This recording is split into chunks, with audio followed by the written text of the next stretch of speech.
വരുമാനം കുറച്ച് കാണിച്ചതുകൊണ്ട് ഭർത്താവിനെതിരെ criminal case വരുമോ? മെയിൻ്റനൻസ് കേസുകളിൽ എല്ലാവർക്കും അറിയാവുന്നതുപോലെ തുക നിശ്ചയിക്കുമ്പോൾ പ്രധാന ഘടകമായി വരുന്നത് ഭർത്താവിൻ്റെ വരുമാനത്തിൻ്റെ തോതാണ്. പല ഭർത്താക്കന്മാരും അത് വളരെ കുറച്ച് കാണിക്കാൻ വേണ്ടി പരിശ്രമിക്കാറുണ്ട്. പക്ഷെ അങ്ങനെ നമ്മൾ കുറച്ച് കാണിക്കുന്നത് കൊണ്ട് പിന്നീട് നിയമപരമായ പ്രശ്നങ്ങൾ എന്തെങ്കിലും ഉണ്ടാകാൻ സാധ്യതയുണ്ടോ എന്നാണ് ചോദ്യം. Gaurav Mehta versus state of U P എന്നൊരു കേസ് അലഹബാദ് ഹൈക്കോടതിയുടെ മുമ്പാകെ വന്നിരുന്നു.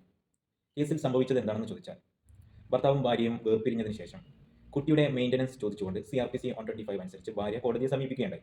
ആ സമയത്ത് ഭർത്താവ് തൻ്റെ വരുമാനം ഇത്രയാണെന്ന് കാണിക്കാൻ വേണ്ടി സമർപ്പിച്ച ബാങ്ക് സ്റ്റേറ്റ്മെൻറ്റ് അത് മാനിപ്പുലേറ്റഡ് ആണെന്നും ഇൻകംപ്ലീറ്റ് ആണെന്നും പറഞ്ഞുകൊണ്ട് ഭാര്യ ഒരു പരാതി നൽകുകയുണ്ടായി. അതിലെ പല ഡെബിറ്റ് ക്രെഡിറ്റ് എൻട്രികളും കാണുന്നില്ല എന്നുള്ള നിലക്കാണ് പരാതി നൽകിയത്.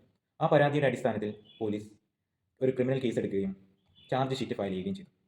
എന്നാൽ ഈ ചാർജ് ഷീറ്റ് ഫയൽ ചെയ്ത നടപടിക്കെതിരെ ഈ കേസ് ക്വാഷ് ചെയ്യണമെന്ന് ആവശ്യപ്പെട്ടുകൊണ്ട് അലഹബാദ് ഹൈക്കോടതി മുമ്പാകെ ഭർത്താവ് പോവുകയുണ്ടായി. പക്ഷേ അലഹബാദ് ഹൈക്കോടതി വളരെ കൃത്യമായി അന്ന് ഭാര്യയുടെ കൂടെയാണ് നിന്നത്. അതുകൊണ്ട് തന്നെ ചെലവ് ചുരുക്കി കാണിക്കാൻ വേണ്ടി, വരുമാനം അത്രയൊന്നും ഇല്ല എന്ന് കോടതിയെ ബോധിപ്പിക്കാൻ വേണ്ടി തെറ്റായ രൂപത്തിൽ നമ്മളൊരു ബാങ്ക് സ്റ്റേറ്റ്മെൻറ്റ് കൊടുക്കുന്നുവെങ്കിൽ അത് ഒരു ക്രിമിനൽ ഒഫൻസായി മാറാനുള്ള സാധ്യതയുണ്ട്.